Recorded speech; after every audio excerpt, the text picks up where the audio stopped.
And Melissa, if you'd like to kick us off. Yeah. Welcome, everyone. My name is Melissa Leon, Director of Knowledge and Systems at Catalyst, and we are so excited to have you all join us today to dig into the Catalyst Data Hub powered by Impala. And together we're going to learn more about the different ways that nonprofits can take advantage of this platform. Leading today's training is Sierra Scribolo from Impala, who will walk us through some of the case uses for nonprofits, how to utilize it for fundraising, and just get a better picture of the funding landscape. And with that, I'll turn things over to Sierra. Thanks so much. Let me stick myself back in here. Hi, everyone. Nice to meet you. I am Sierra Scribolo. My pronouns are she, her, and I am the head of customer success at Impala. I'm here today to take you through a little of a 102 session on the platform. So if you joined us for the launch event a couple weeks ago, you get kind of a nice high level. Today, we're going to be talking a little bit more specifically about, as Melissa said, some use cases for you and different kind of processes we can walk through on the platform. So let me go ahead and share my screen here. We can dive in. Um, this is our agenda. As I mentioned, I'll give us like a really quick kind of synopsis of Impala, a little refresh for everyone here, and go through those different workflows on the platform. And we'll actually like dive in and do an on-platform demo. As I mentioned right before we started, we are recording the session, so I'll be sending that to the Catalyst team, so you'll all be able to access that, and we'll be sending that out after the session as well. As we go through both the presentation and the demo, I just ask if you have any questions to use the chat function here. I'm also joined by my colleague Laurel, who is here from the Impala team. So she will be in the chat answering questions as we go. We will also have some time for some open discussion and FAQs at the end as well. So getting started just a little bit in terms of that quick refresh on like what is Impala, what do you have access to under Catalyst? So Impala is an online, basically database platform, and our goal is to help make philanthropy more impactful by providing data to the people that need it. So being able to take in data, make decisions that are going to increase your workflows and just make your life a little bit easier and makes them some of those smarter decisions for your organization. We are built by people from the sector. Our co-founder and president Shahar started Impala after struggling with his own nonprofit when he was in grad school and kind of acquiring all of that data. Our current CEO, members of our board are very heavily invested in philanthropy as well. So one of the things I always like to say is if you have some feedback, let us know. We want to make sure that you are getting the most value out of anything that we are providing for you.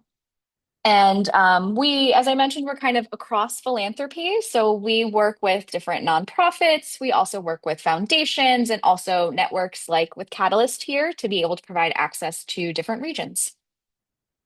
Included within that access are different things. So this is kind of the high level of all of our offerings at Impala. So we have a philanthropic database, which is a collection of profiles for every nonprofit and foundation in the country.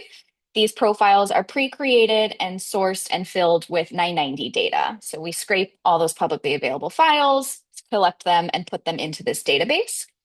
We then have different kind of premium tools on top of that. So our bread and butter is what we call our ecosystems research. It's a really great way to do landscape analysis, prospecting, trend analysis. Really allows you to build out custom sectors and learn a lot about them. And then we have more kind of use case and audience specific tools. So we have products for foundations on due diligence and portfolios. Nonprofits, we have a tool called Funder Prospecting to help you identify and assess funder prospects. And then we also have, with networks, we create things like our different philanthropy hubs. Thanks to the sponsorship of Catalyst, you receive free access to these two items here. So the first is that philanthropic database. We do have a free version of it that anyone can sign up for, but thanks to Catalyst, you are receiving the premium version of this. So you are getting access to a lot of different insights and grants details and a lot of extra information that is included in there for you. You're also getting access to the Catalyst Data Hub. So this is going to be your one-stop shop for learning about philanthropy in your region. I'll talk a little bit about it more in the next slide. And all of this is included under the access thanks to Catalyst. I do want to mention, though, As I mentioned, there's these other premium products here, like the ecosystems and funder prospecting. These are not fully included under what Catalyst is providing for you. However, you do actually get a little bit of a bonus. So, the ecosystems research, you are getting kind of a middle level to it. You can think of it kind of like a freemium version. It's not quite our basic free, but it's not the full access there. So you have more functionality than a random user on Impala, but not as much as a premium user like Catalyst themselves has full access to these tools. Additionally, our funder prospecting application comes with a built-in free trial. The trial itself is limited by usage, not something like time, so you don't have to worry about activating it or anything in that way. It'll allow you to like set things up, get some results, and then you'll just hit a limit in terms of seeing more. So you'll see here, that's why it's in a little red. It's not something that is like under the sponsorship, but it is kind of built in that you get this free trial here.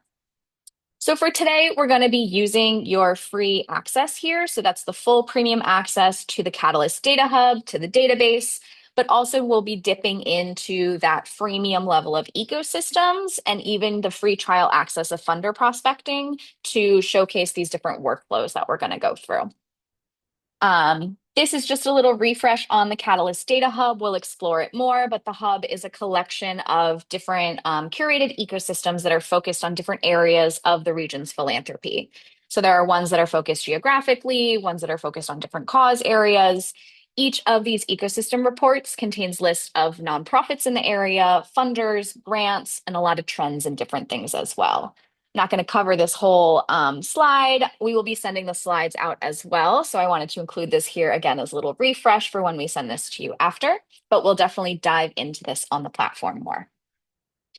So now I know I've talked a lot, again, kind of a little refresh on Impala, your access under Catalyst, and now I want to talk more about like what do you do with it? Like what kind of workflows can you achieve by using this access that Catalyst is providing for you? I often get a lot of questions from people about like what is the best thing on Impala to use. I showed you a lot of different products. I talked about a lot of different features. And we like to say it really depends on the kind of task you're trying to accomplish or what question you are trying to answer. Excuse me, I've had a lot of meetings today, so I'm a little had to cough. For example, I know that there can be a lot of different steps and different approaches to something like prospecting that people like to take. There's different avenues that you can go down in order to find funders, evaluate them, and more. So that means that using Impala and using the Data Hub are going to have different uses for you too, depending on the kind of approach and the thing that you're trying to do. So for today, we're going to be talking about three specific use cases within this like fundraising and kind of nonprofit approach process. So first, we're going to be talking about peer research. So looking up organizations that are similar to you, both in terms of a strategy perspective of like, how do my revenue and my growth compare? And then also from that fundraising prospecting. So who is giving money to those peers? How much are they getting from these foundations? We're then also going to talk about prospect research a bit more broadly. So instead of just honing in on specific organizations, like which funders are giving to nonprofits that are just in my sector, and what do the grants information look like for my sector as well. And then we'll also be talking about the next step once you identify these funders, how do you evaluate them, right? Is that funder giving to organizations that are like you, not just from your sector, but from your size? How much can you ask from them? Are you already connected to them? Is there a way you can get your foot in the door? So to kind of approach these different use cases, we'll be using different workflows and different tools on the platform. So starting with peer research, we're going to utilize your access to the philanthropic database. We're going to look up organizations of your peers, both like identify ones you know and find new ones to see things like who's giving grants to them. What do those grants look like? What do their financials look like as well? We'll then take that broader prospect research approach as well. And for this, we'll be utilizing your access to the Catalyst Data Hub. So we're going to be looking at lists of funders that are giving within those sectors in your region. And we'll also start diving into some new tools. So this is where we'll start hitting things like those custom sector ecosystems. So that extra little freemium access that you get that we haven't highlighted for you before to be able to find organizations that are even more aligned with you. And then finally, we're going to take through actually that free trial level of funder prospecting to see how it can help us with all of these things. So it's definitely going to do some peer research prospecting for us. And then also really specifically honing in on that evaluation aspect. So how we can see if a funder is a good match for us, how much we can ask, and even see if we have those connections to them. So, as we go through the platform, I want you to kind of think about these different use cases, the way that you like to approach your fundraising. Do you go through peer nonprofits? Do you do kind of a general search? How do you evaluate someone? So, keep those use cases and your own ideas in mind. And then we're going to go through this workflow list here. So, we're going to go kind of in order along with this. And again, I know there's a lot of text on here. We're going to be sending out the slides, so don't worry. Okay. So as we go through, I'm now going to actually be diving into the platform. So again, as we go, feel free to drop those questions in the chat for Laurel. I'll also, if we have time, try and pause in some areas and go through and see if we want to answer some of those from the chat at different intervals as well. So another quick little refresh that I like to highlight is, first of all, how you can actually like access the platform and access the different hubs. So first of all, you can access it from Catalyst's website. So if you head to catalystsd.org, you go to their What We Do section and you go to Data and Insights, you will see right here the Catalyst Data Hub. So you can go ahead and click this and it'll take you to a nice little landing page, tell you more about it, and then it will link you into the Impala page as well. So you can click right here. Additionally, this will take you to Impala's page, which you can also just head to. It's a little bit longer of a URL. It's impala.digital/catalyst/San Diego Hub. So it's a little bit wordy. If you already have Catalyst website, go ahead and just use that. I'll drop this Impala one in the chat. And you can go right here and you can click this Join the Hub button if you haven't already gotten set up. If you have, like me, you can just go ahead and click the login button, and it will drop you directly into the platform. When you enter this way through this kind of landing page, it'll automatically take you directly into the hub. We are not going to start here today, so I am instead going to click on my home button, and it's going to take me to my home page of Impala. So this is where you can access all of these different features, all of these different tools, and it's where we are going to start today. For today's session, I am mimicking the account of the San Diego Junior Theater, and I'm going to be going through these different workflows as if I'm like prospecting and doing research on their behalf. So again, I'm doing a lot of like arts and culture and theater. Try and think of your own causes and areas of interest for you.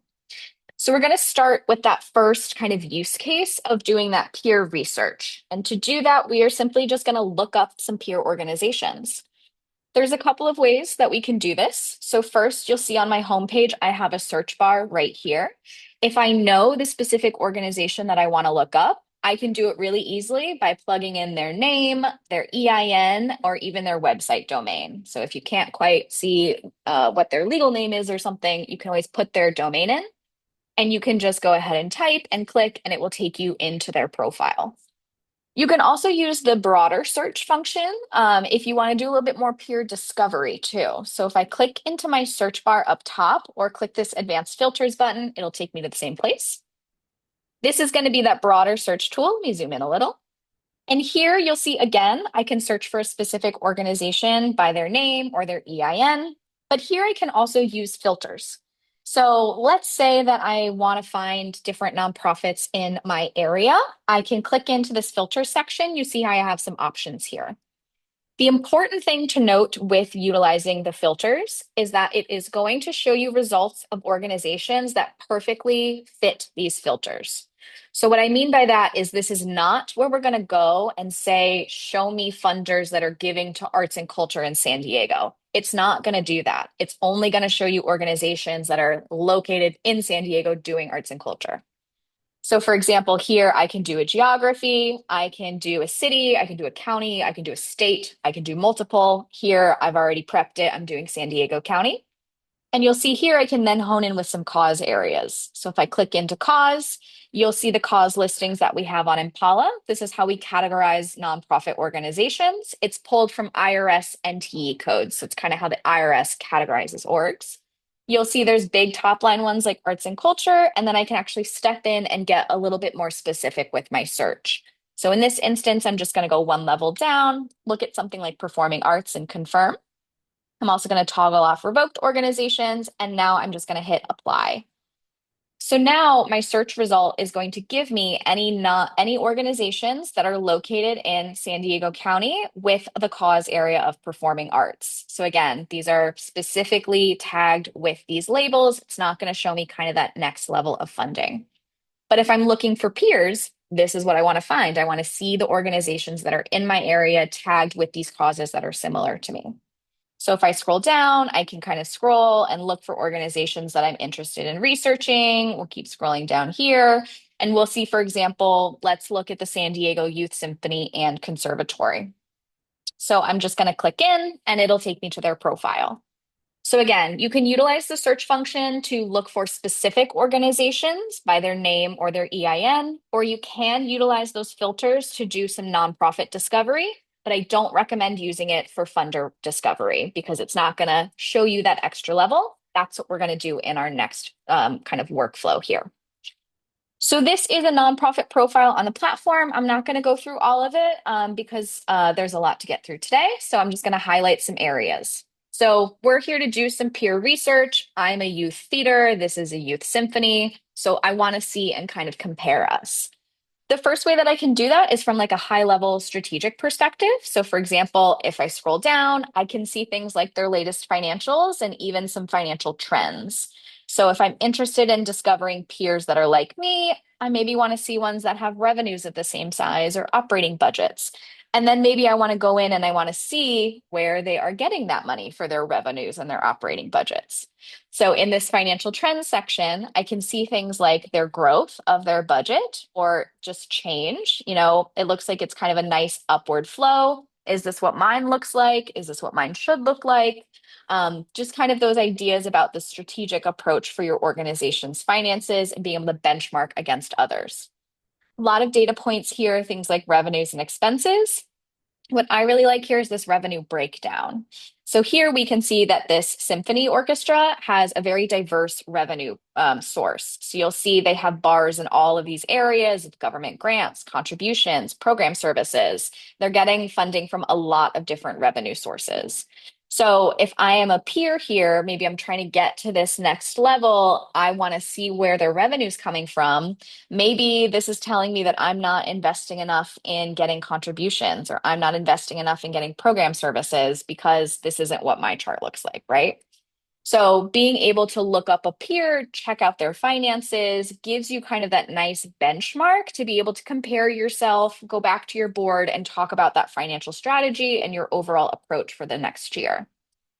Of course, for today, we are really more focusing on, I would say, the prospecting and the fundraising aspect and less so on the strategy. So there's other areas of here that are going to serve me for that. And that's going to be down in this funding section. So if I go to this list right here that says funders, this is going to show me all the foundations that have given grants to this youth symphony orchestra.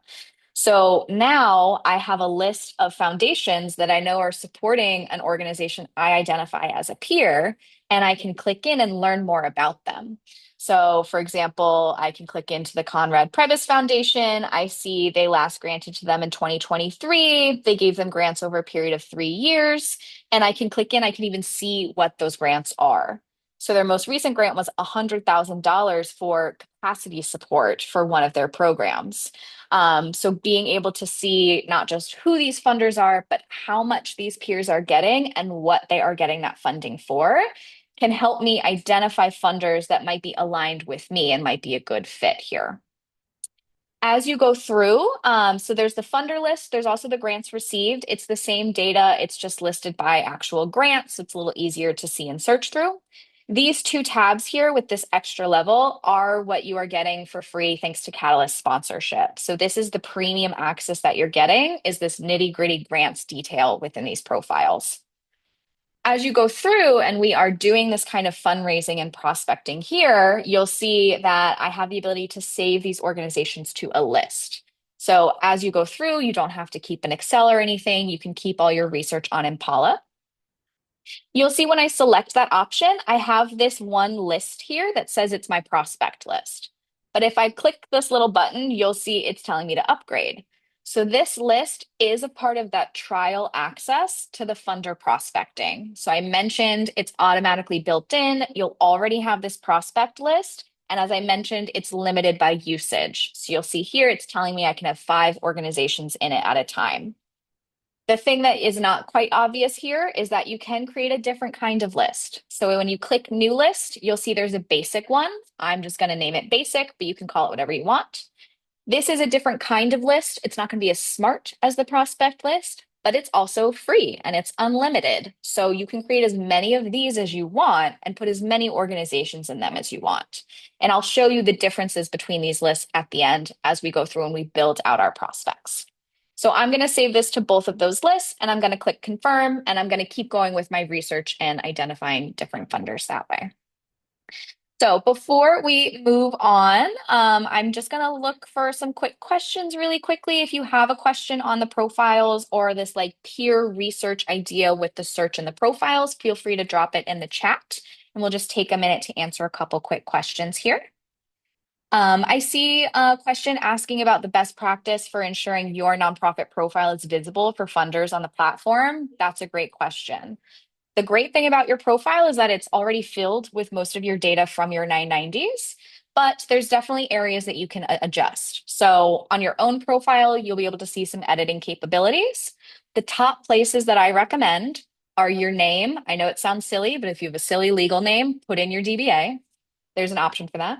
Your website, as I mentioned, you're searchable by your domain, your mission statement, and your cause areas. Your mission statement and your cause areas are both searchable within ecosystems, which we're going to be doing, as well as this cause area listing is like what we saw in search and what we used as well. So these areas just ensure that you are categorized properly and updating those couple of things, make sure you are like as findable as possible on the platform. There are other areas you can adjust. You can add in more programs. You can add in some impact metrics and things like that. That definitely helps to tell your story more on your profile. But if you just want to like, I know you probably have a lot of things to uptake and we don't want to like cause more stress for you. So those are just the 4 things I recommend: your name, your website, your mission statement, and your cause areas. Great question. Okay. So we're going to move on to our next case here. So here we just did our peer research. Actually, I saw one quick question from Jane. If a small nonprofit only has a 990 postcard, can we submit that? So if you do submit a 990N, we should still have a profile for you. It's just not going to have things like finances in it because your postcard doesn't have any financial data. But you will still have a profile, and you can update those other things I mentioned. So like your impact metrics, et cetera. Additionally, if you are getting grants from foundations, they will appear on your profile.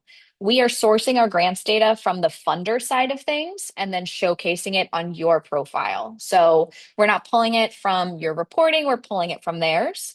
So if you have a 990N, you do that postcard or that easy, you should still have a profile. You can put in those qualitative things. It's just the finances are not going to be updated. So there's no reason to upload your 990. But that's a great question. Thanks, Jane.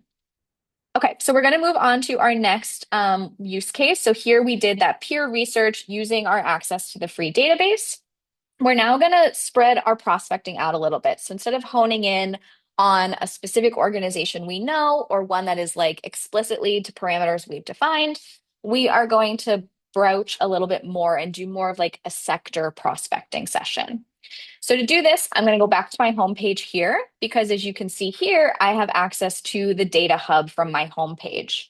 And you'll see if I expand it, I can access the hub really easily. I can click this button, it'll take me right back. Or as you can see here, it will actually highlight for you the sectors that you are in. So the data hub is going to have one that is the whole geography, has different geographies, has different causes. If you are categorized in any of them, you'll be able to see that here. And then you can actually access those ecosystems directly because these are going to be the ones that are kind of most relevant for you. You can even actually click these links and it'll take you into direct pages, but I'm going to click this one for us to start. So I'm going to click in here and it's going to take me directly into this ecosystem that's a part of the data of the Catalyst Data Hub. And this one is focused on arts and culture in San Diego and Imperial counties. So what that means is I'm looking at this ecosystem report that's pre-built for me thanks to Catalyst, and it's going to show me 1,500 nonprofits in my area that are focused on arts and culture. And it's going to show me 961 foundations that are giving to this sector that I'm a part of. So it's kind of speeding up that search for you instead of going one by one through organizations. This is consolidating all of the data for your sector into one place. So within here, a great place to go, first of all, is that nonprofit list. So again, we're really doing a lot of fundraising today, prospecting session, but again, a little bit of strategy. You'll see in the nonprofit list, I can see all these other organizations in my sector, and I can see where I like rank within them. So just like I was kind of looking at that one peer, comparing my financial trends, here I can compare my finances to all of the other organizations in my sector, both across these high level, even across revenues and expenses. It's also a great place to go and like identify peers. Like we use the search and put in those filters, but this is already filtered for me. It's already looking in my county at arts and culture. So it's giving me this list of nonprofits to check in on.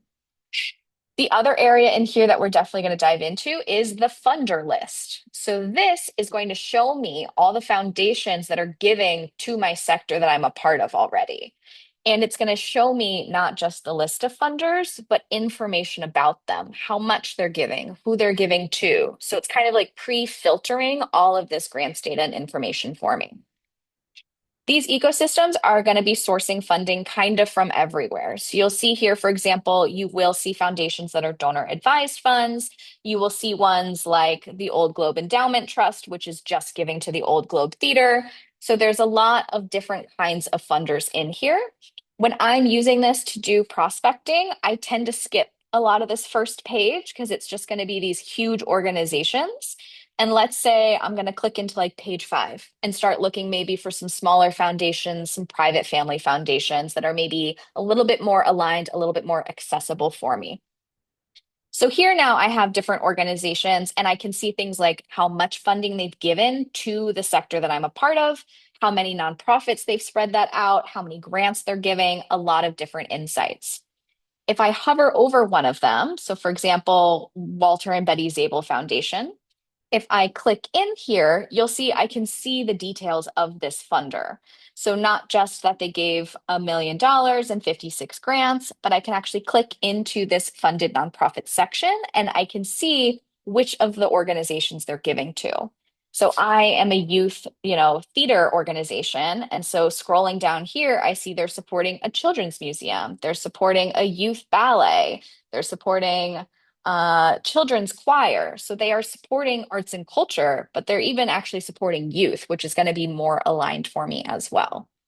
So this Catalyst Data Hub and all of these ecosystems within is kind of like a quick shortcut to getting you to a list of funders that are giving to your sector. And then you can explore this data and this detail and be able to find these different funders based on their grants information.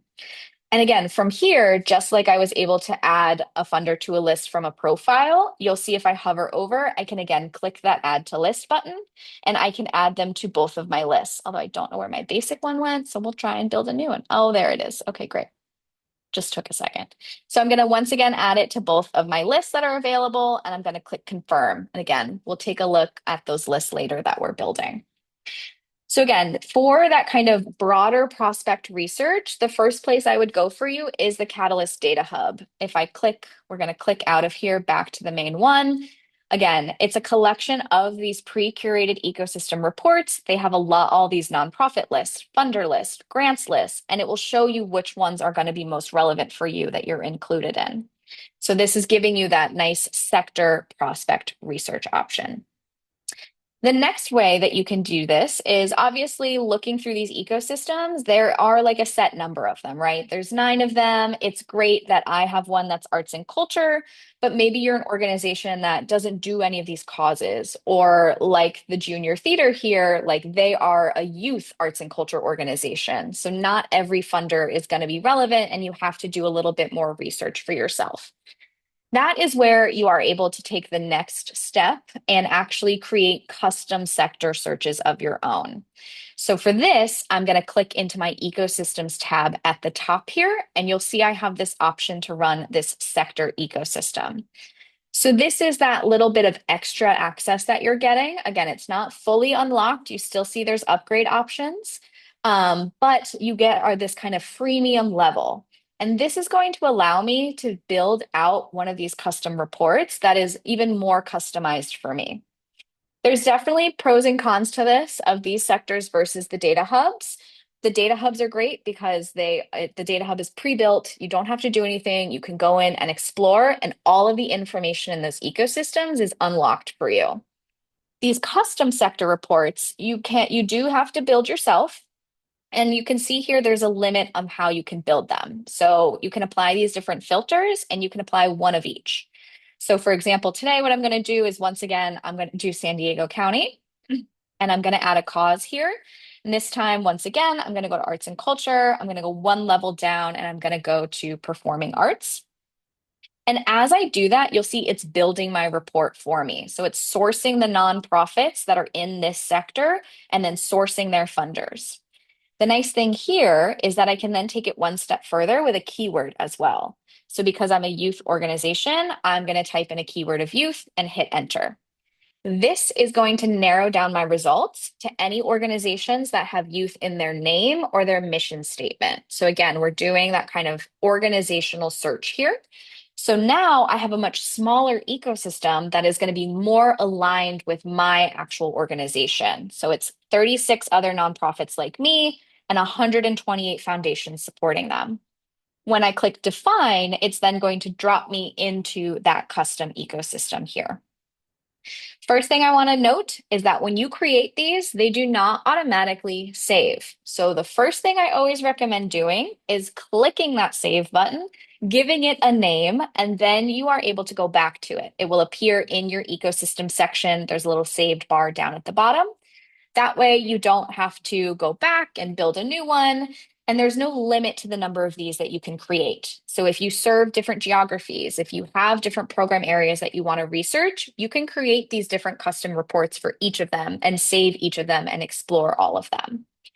The other thing you'll notice here is that it is not as robust as the reports in the data hubs. You'll see that there are some things that are no longer available here. The main place that you're going to see this is in the funder list. So if I go to my list of funders here, you'll see I still get this list of foundations. So again, this is 128 foundations that have given grants to youth performing arts centers in San Diego County, but it's not giving me that extra level of detail that I can then go and view that specific grants detail in. That's something that I'm going to have to do myself. But the great thing here is that you do have that premium database access, so you absolutely can. So for example, if I hover over this first funder in this list that's not a community foundation, the Tippets, if I click view profile, it again takes me into their funder profile within the philanthropic database. And I can go down and scroll down here to their grant making section, and I can go to their grantees list, and I can see the kinds of nonprofits that they're giving to. So for example, I can go and I can see that they're giving to this theater and arts foundation. And again, I can go in and I can see that specific grants detail here. I can even in the grants given section, I can filter their list of grants here as well. So if I want to mimic what I did in my ecosystem, I just go to my filters. I again select my geography. I again select my cause area. I don't have my keyword, but that's okay. And then it's going to narrow down my list to the grants that they gave to those kinds of organizations. So the ability to create these sector ecosystems is great because, again, you can build as many of them as you want. And it's going to give you that list of funders. And then because you have this premium access through Catalyst, you can then explore those funders and learn more about their grants within their profiles too. So it's taking that extra step of that information, but it gives you that nice, robust prospect list to start off of within the ecosystem itself. The other area that I really like in here is the grants given section. So this is going to show me all of the grants. So every funder, who they gave the grant to, the description, the year, and the size. The reason I love this grant listing is because it is filterable and searchable. So it's filterable using these charts up here. So for example, if you just wanted to see most recent grants or you wanted to see grants of a certain size, or for example, I'm going to remove donor advised funds because I don't want to see grants that are untraceable and I can't apply for. And then what I'm going to do is I'm going to type in this search bar. So I'm going to search like education. It's going to narrow down the grant listing to just the ones that have education in the grant description or in the organization name. So now again, I'm getting this list of funders that are giving to organizations in my custom sector that I've defined. And I can even go in and do an extra little keyword search with the grant listing too to find more info. And again, I can always hover over here and I can save these different funders to my list and build out that prospect list as well. So again, just to kind of highlight from that big prospect research view. So you have access to the Catalyst Data Hub. That is thanks to Catalyst full sponsorship. Those reports are pre-created. A lot of you are involved in them already, and you can go in and explore all of the fully unlocked data. The custom sector ecosystems that you can build are going to be a little bit more limited. They're not going to have all of the insights of the data hub because it's not the full premium, but you can create as many of them as you'd like. You can save them and you can explore these different ones and create them a little bit more custom to you. Okay, I am once again going to take a little pause here and look at some questions, see if there's any that we are going to pull up here for you. I see a question about fiscally sponsored organizations or ones that are housed in other ones. So that's a great question. Our database and thus our ecosystems and everything built on top is specifically pulling for organizations with their own tax status.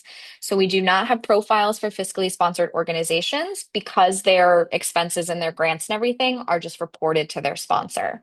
It is something that we have heard a lot of feedback about, and we are always like investigating for the future.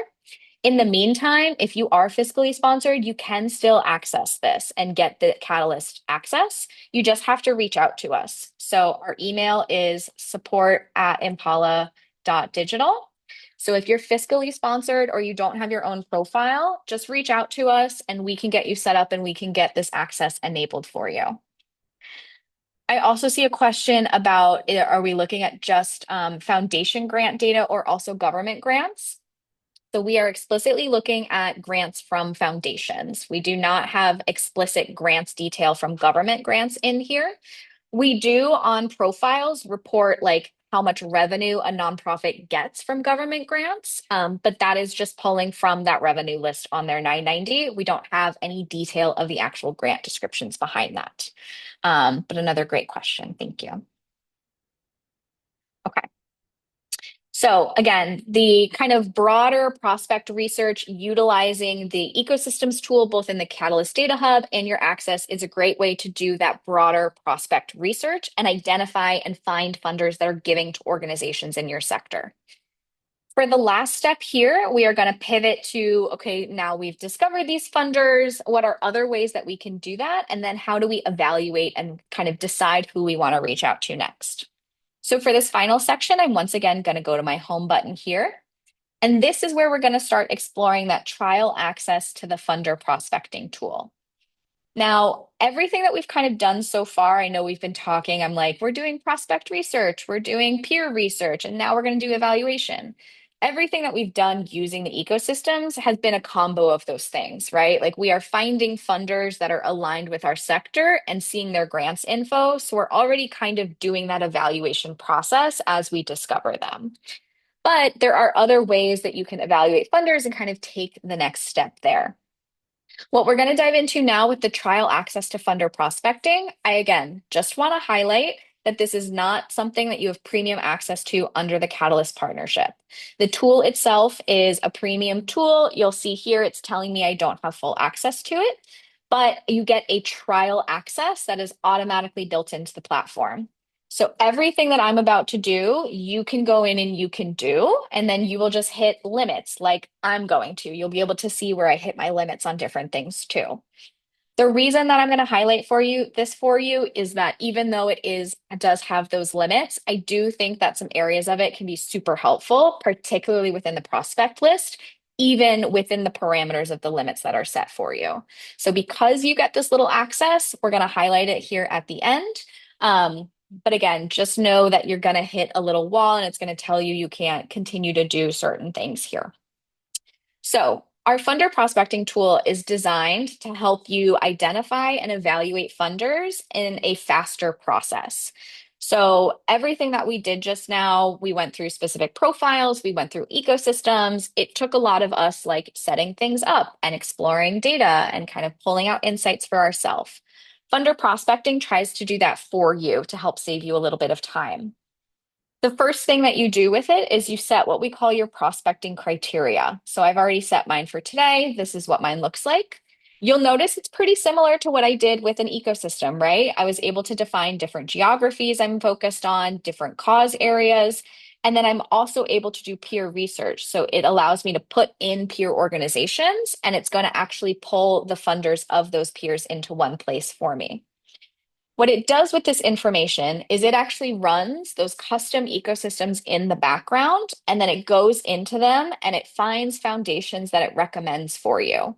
So this prospective funders section is what that is. It's saying, we found these funders based on the criteria you told us. Here's some information about them. You can actually click this view more suggestions page, and this is what it looks like. Funders are scored across this alignment capacity relationship segment. So the alignment, you'll see, are they giving to that ecosystem? So the geographies and causes you set up, are they giving to your peers? But then it's going to take it another step. It's going to say, well, are they giving grants of the size that you're looking for? Do they give to new grantees often or not? And then we actually have some relationship mapping built in based off of like your board listings from your 990. You'll notice here that I have a couple of results, and if I scroll down, it's telling me that there's my limit. The limit on this is that it's going to give you your top 5 to start. So you'll see I'm only getting 2 because I've actually already done a little bit with some 3 other ones. So it'll give you 5, and then it will give you a new one each week up to 20. So you'll get a total of 20 suggestions within this list that you can go through and evaluate. You'll see here too that it's giving me this info with these different badges, but I can actually also click in to learn more about this information. So like the Claire Rose Foundation is in Delaware, but it's telling me that they've given 13 grantees to my ecosystem in San Diego County and actually even given a grant to one of the peers I selected. If I click in, I can get that filtered grants data. So if you think about what we were doing in ecosystems where we defined a specific sector, we went into the funder, we opened up their grants and we looked through all of it. This is doing that for me. I've just put in my criteria, it runs the reports on the background and it says, here's a funder that's given to the ecosystem you told us was important to you. So all of these different areas you can click through and you can see that extra level of detail here. If the funders are interesting to you, you can click the add to list button. It'll put them into your prospect list. If they're not, you can go ahead and click the archive button and it will remove them from your list here. So you'll see now it's telling me I don't have any more suggestions right now. I'll come back next week. And I've actually filled up my prospect list. So I've also hit that limit there. To get to your prospect list, so I've added organizations as we've been going through. I can click it right here from this go to prospect list button. It's also on my homepage. You'll see all of my lists down here. And then there's also a big old list tab so you can access it. And here are those 2 lists that I've been building, my prospect list and that basic list. The prospect list is an area I really want to highlight for you because even though it has a limit on it of 5 organizations, when you have these funders in here, it is going to give you all of this insight about them. And what I mean by that is you'll see, for example, like here's the Zabel Foundation that I added from the ecosystem that I built before. It's going to give me that full alignment capacity and relationships analysis, even though they weren't in my suggestions list. So because I added them to my prospect list, it's going to give me this full match analysis and give me all of that filtered grants information. So it's a really easy way of like, if you are looking at a funder, you hear about them, instead of having to go through their profile, go to their grants, filter it yourself, check out all that data, just throw it into your prospect list where you set your criteria, and it will pull all of that information, all of that grants data out for you. So it'll save you time in that evaluation step of these funders. The other thing I really love in this list is this suggested ask amount. So on a funder's profile, we show you things like their median grant sizes in their first or second or third year. In the prospect list, it's going to show you what that median size is, but it's also going to compare that with the median size you normally get and give you a suggestion in the middle. It's also going to show you what their average size is, what the 50th percentile is, and even what other organizations receive. I also love you can play with this. So if I say, well, 15 is a little low, I'm really looking for 20, I can put that as my planned ask and it will update on both of these graphics. So it's a really great way to get to that capacity idea when you're evaluating a funder of like, how much should I actually ask for? I don't want to ask too much. I don't want to leave any on the table. This calculator is really powerful for helping you make that decision. The last thing in here is that relationship mapping. So I mentioned this really briefly because we source things like your board membership from your 990 and we source the board memberships of foundations. We are able to do some like discovery and see if there are any connections between those board members. So here, for example, I'm seeing that there's a relationship between the San Diego Junior Theater and the Martinez Foundation. If I click in, it will actually show me what that path of connection is. So in this instance, if I click in, it's telling me that San Diego Junior Theater's executive director, James, was a colleague with Douglas at the San Diego Performing Arts League. They were there at the same time. And Douglas here is the chairman of the board at the Martinez Foundation. So this is like a direct connection I have from my executive director to a board member of a funder. And it gives you kind of that way in and that next step in your process. So not just telling you, here's a funder that might be a good fit, but here's one that you might actually have a connection to.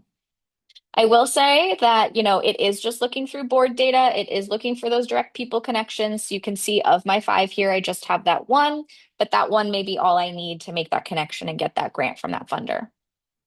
Within the prospect list, the limit here, as I mentioned, is you can have 5 foundations in here at a time.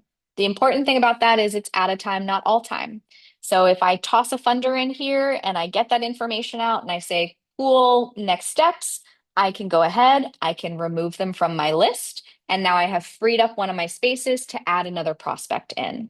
So as I mentioned, even under that free trial access to this tool, you can utilize this prospect list and get a lot of insights and data out of it, still within working within those free trial parameters.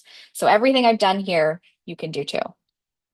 The last thing I'll highlight is that basic list that I mentioned. So here is what that looks like. It's not going to have all the detail of the prospect list in it. That's why it's a basic list. But as I mentioned, this is unlimited. You can put as many organizations in it as you want. So like my preferred workflow is I look up a funder, I put them in my prospect list, I look at my match analysis, my grants data, and my relationships, and then I move them to my basic list and free up my slot in my prospect. So it is that kind of one extra step for you working within those trial parameters. But again, you get all of that data and hopefully it'll actually speed up your process, even though it's that one extra little step. Okay, so I know we have about 10 minutes left, so I'm gonna stop talking at you here. I just want to highlight again, so we went through that peer research using your premium access to the database thanks to Catalyst. We were able to do broader prospecting kind of within our sectors using the Catalyst Data Hub and those custom sector ecosystems. And then we were also able to evaluate funders, both by just like looking at their profiles in the database and then also accessing that free trial of this premium tool. The last section that I have for you, I just have kind of one more slide, is talking about next steps. So again, get registered on the hub. You can access it through Catalyst's website or Impala's website, or you can shoot us an email if you're not quite sure how to get set up. And then explore your access. Check out everything you have the premium detail on within the hub and the database. And then if you want to explore the free trial of the other one, like I said, it's automatically built in there. So you can go ahead and do that. And if you have any questions, we have our support email as well. As you can tell, Laurel and I are real people, so are the members of our team. So you can shoot us an email with any questions. We also have virtual office hours once a month. So these are small sessions that you're welcome to join. They're totally free. They're hosted on Zoom. So you can come with live questions and we can walk through anything together as well. Alrighty, I'm going to stop sharing my screen. I'm also about to turn off the recording so we can open up the floor to questions. And let me go ahead and do that here.